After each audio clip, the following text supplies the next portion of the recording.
Welcome to Hood Champion Boxing and Sports. In boxing, you find a way to win or you find a way to lose. Let me tell y'all something, man. Got a little cold, man. Knock out 1 or 2 videos and go to sleep. Hey, Deontay Wilder.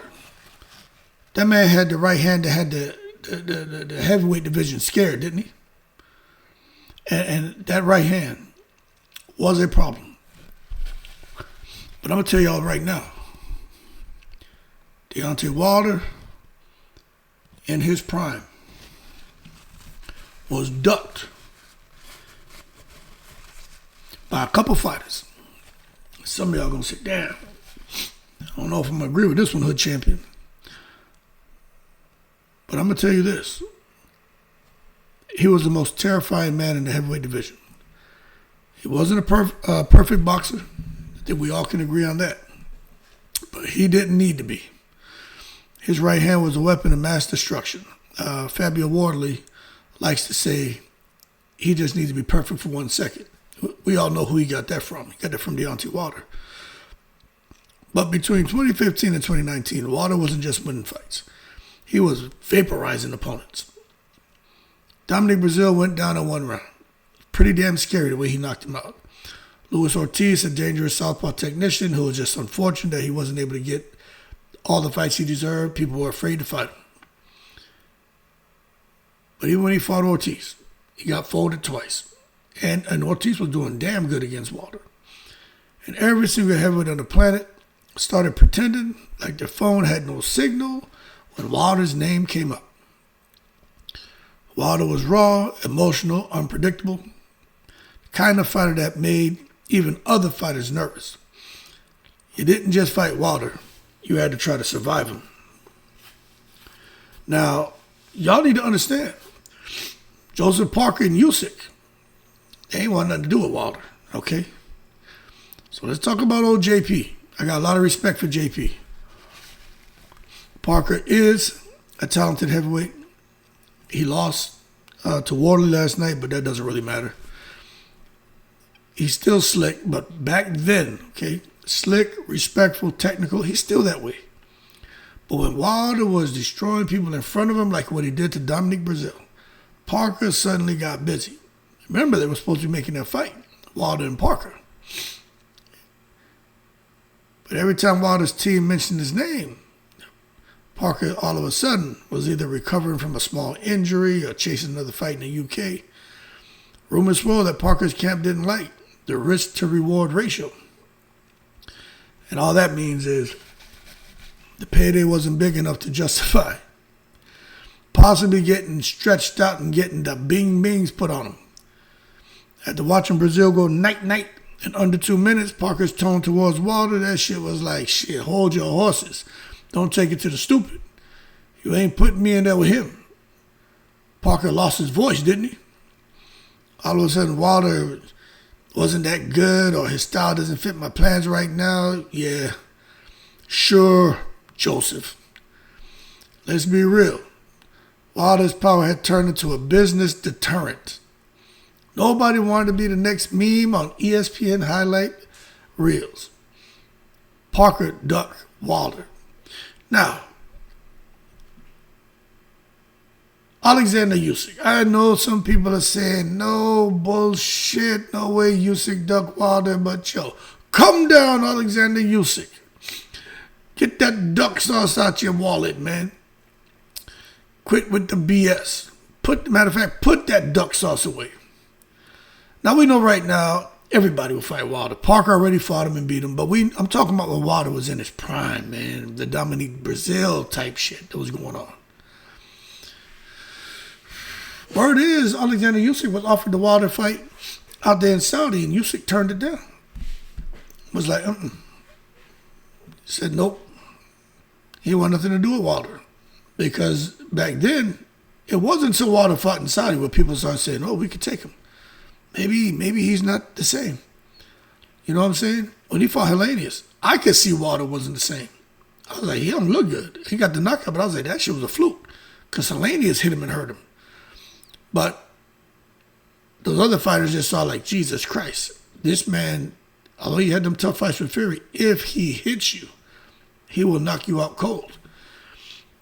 So they didn't want nothing to do with it. So Usyk ducked him. Y'all can get mad with me if you want. He didn't want to fight him. Now we know Usyk is a maestro, tactician.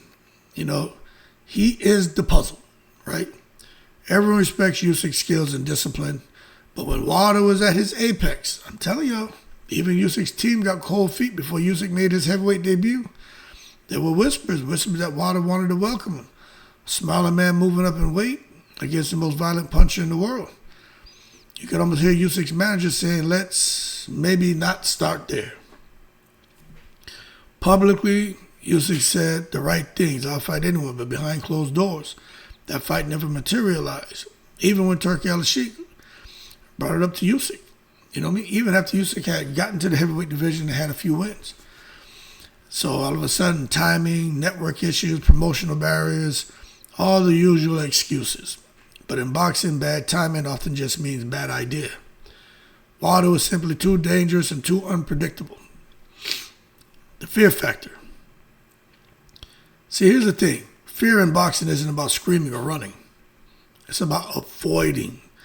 It's the quiet type of fear. The kind that shows up in contract negotiations and scheduling conflicts. Wilder wasn't just scary because of his power. He was scary because he was willing to lose everything to win. He didn't care about getting hit. He didn't care about being outboxed. His goal was simple, to separate you from consciousness. That's why fighters like Parker and Usyk didn't line up to face him when it mattered most. They respected the danger, but they also respected their own careers. Can't make money or win belts from a hospital bed. Now, this is the thing. Wardley just beat Parker. Wardley right now is today's Deontay Wilder. Can be losing the fight, but he got something special about his hands. What happened to Parker against Wardley is what would have happened, but probably 10 times worse, had Parker fought Wilder in his prime. Okay? Now, Wardley's is supposed to fight Usyk. I am telling you, I bet $10,000, and I don't even bet, that Usyk going to drop that WBO belt and not fight Wardley. Do I think Usyk can beat Wardley? Of course. It's Usyk we're talking about. But do I think he drops that belt? Hell yeah. He going to look at the risk to reward ratio. I don't think Usyk's going to make the hundreds of millions of dollars that he made like when he fought Fury. You know, when Usyk fought Fury, he made like $117 million or some shit. He made something crazy. He made beyond 125 million. I think Tyson Fury made 150, 160. I don't know. It's a lot of money they made, man. But he made basically 9 figures in the rematch. The first fight, he made 70 million. But Usyk made a lot of money. Why would he come fight Wardley? I just don't see him making that kind of money. I see him giving up the belt because he don't want to get in there and have to deal with a situation where he gets knocked out by Fabio Wardley, and basically it sends a message. And to me, what it sends to me is that that's what Wilder would have done to him if he would have put duck sauce on the fried rice. What happened to Parker last night is what would have happened to him if he would have put duck sauce on the fried rice and Wilder didn't take that damage from Tyson Fury. What I'm telling y'all are facts.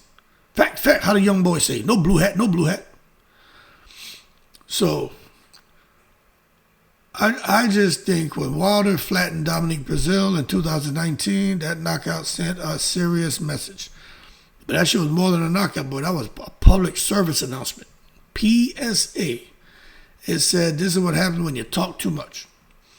Breazeale had been hyping up the fight, claiming he'd exposed Wilder. It said Wilder exposed the difference between power and bravery. That one-punch demolition sent shockwaves through the division. Behind the scenes, several promoters hit pause on any potential Wilder fights. They was like, hell no. Because Breazeale wasn't no small guy. Way bigger than Wilder. Big, heavy, strong guy. And Joshua couldn't even do him like that. One matchmaker even joked, we need the insurance company to approve this first. And that shit is no joke, man. But I think that's when it became clear the heavyweight division had found its boogeyman. And it was Deontay Wilder. So, it is just a business of avoidance for that guy. I think Wardley going to run into that too. Because here's the ugly truth. boxing politics loves to disguise fear as strategy. You know what I mean? Promoters say, oh, the networks couldn't agree, or the timing wasn't right. But behind closed doors, there's a spreadsheet full of risk analysis. And on that spreadsheet, Deontay Wilder was marked in bold red font. High risk, low reward. Wilder didn't have the international backing of Joshua or the commercial appeal of Fury. But what he had was far more terrifying. That one-shot eraser. And that's why Parker and Usyk didn't rush into it. And that's why Parker, I guess he felt he was doing good. Beat Wilder, beat Zhang, beat Bakoli, that he'd get in here against Wardley, who was inexperienced. They thought he'd get another easy win to go fight Usyk. A little easy money grab. That shit didn't work out that way, did it? And I don't think Usyk is going to fight him either. I'm telling you, Fabio Wardley is today's Deontay Wilder. Started boxing late at the big right hand and just out here losing. And it just takes a split second for him to hit you with something and change the tone of the fight. You got to understand, there is an aura of intimidation, man, when you are just knocking people out cold or hurting them badly every single fight. And what made Wilder different wasn't just power, it was his conviction. And Wardley has that conviction too. I'm telling you that shit right now. Wilder fought like a man with a mission. Wardley fights like a man with a mission. He truly believed every punch was guided by destiny. And when you face a man who fights with that kind of belief, it messes with your head. You start to question your defense, your footwork, your career choices. Even trainers started pulling their fighters back. They didn't want their guys being part of a Wilder highlight reel. The fear wasn't loud. It was silent, professional, calculated. Now, years later, right, as Wilder's career has slowed down, the aura of invincibility, seen as being immortal, has kind of, left the building.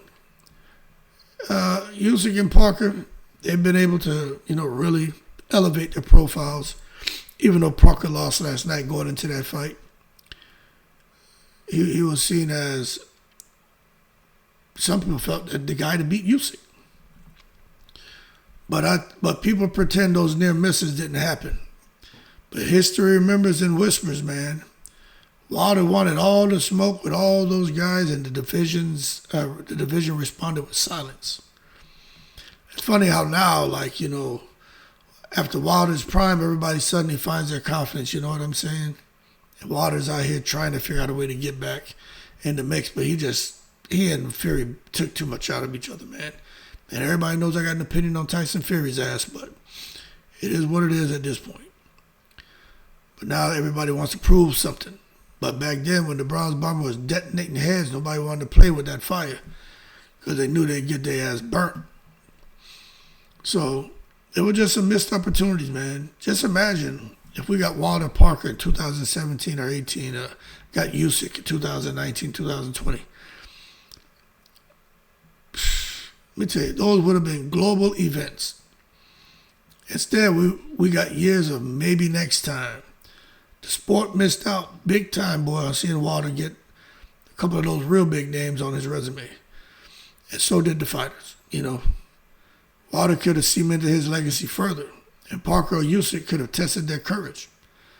But they chose a safer path. Now, if anybody's saying, Wilder wouldn't have beat Parker back then or Usyk back then, he beat Luis Ortiz. You tell me Parker, a prime Luis Ortiz, you think Joseph Parker back then would have beat Ortiz? Or a prime Luis Ortiz against Usyk back then? You think Usyk would have beat a prime Ortiz? Prime Ortiz, nobody wanted to mess with him. He's the boogeyman. He was the boogeyman. So when you look at it like that, understand is no matter what they would have been doing, Wilder, more than likely, would have been able to pull the trigger on their ass. And that's why guys wouldn't fight him. Wilder even talked about it. He was trying not to say the names, but he did say Parker. And with Usyk, he was, trying to. He couldn't even hold it in, but he was trying not to say his name, man. But he was like, guys, call him B words, call him P words. Said it, scared MFers. Didn't want to fight me because he found out the fighters who were offered the Wilder fight and how they were like, no, they didn't want to fight him. So that's crazy, you know what I'm saying? Parker and Usyk could have tested their courage back then, man, but they chose a safer path, and it worked out for them. So the truth about fear, here's the reality. Deontay Wilder represented something every fighter secretly dreads. Unpredictable destruction. You can train for a boxer, you can strategize for a technician, but you can't plan for a man who fights like a thunderstorm, and you just don't know when he's going to knock you out, but you know it's coming. So yes, the rumors are true. Wilder was feared, and not because he was unbeatable, but because he was unforgettable. And I think Fabio Wardley has kind of stepped into Wilder's shoes. What you got in Wardley is the reincarnation of a prime Deontay Wilder. And I am telling y'all, I don't think Usyk's going to fight him. Is Usyk scared? I don't know. But I don't think he's going to fight Wardley. I think he's going to drop that belt. Wardley be elevated as a WBO champion. Matter of fact, check this out. Let's see what's going to happen right here. Let me add this. There we go. This is what's going to happen right here. Let's go down. You see Oleksandr Usyk. He is a WBO champion. Joseph Parker just lost to Fabio Wardley. And what's crazy is Fabio Wardley wasn't even ranked. It was just like a stay busy fight, which is crazy because if you look, you see Fabio Wardley's name is not even in the top 15 for the WBO. But anyway, now you got Fabio Wardley who beats Joseph Parker. Usyk is going to drop that belt. And now Wardley is going to be elevated to WBO World Heavyweight Champion. And then Wardley's going to fight Zhang, Hrgovic, or Atama. Because Wardley's going to need some time to recover. It'll probably be Hrgovic or Zhang is what's going to happen next. And Usyk is going to figure out what he's going to do. If not, you're going to see Usyk, although he said he would fight the winner of Parker and Wardley, I don't think Usyk will. I think Usyk is like, why? Why fight Wardley? He's going to want to go after some money. So we could see a third Tyson Fury fight or something. I don't know how it's going to work out. But Wardley may get paid some step-aside money to set up a big undisputed trilogy with Fury, or Usyk's going to do something different. Or he's just going to drop the belt. Usyk doesn't want to spin his wheels. But anyway, just be looking out for that. But that's what you got. You got Atama, Hrgovic, Zhang. And Atama is over here in the WBA. He's about to fight Lawrence Okolie, Daniel Dubois. Shit, don't be surprised if all of a sudden Daniel Dubois back in the mix. Just don't be surprised. But that's what I think is going to happen. Anyway, put some respect on Deontay Wilder's name. Had all these cats scared. The right hand that scared the heavyweight division. They ain't want nothing to do with him. But it is what it is now. Y'all keep cool. If I'm wrong, I'm wrong. But I don't think Usyk fighting Wardley because really, everybody's saying that Wardley, he got something special about the man, just like Wilder did, and they don't want to get touched by it. Keep cool. I'm in the breeze.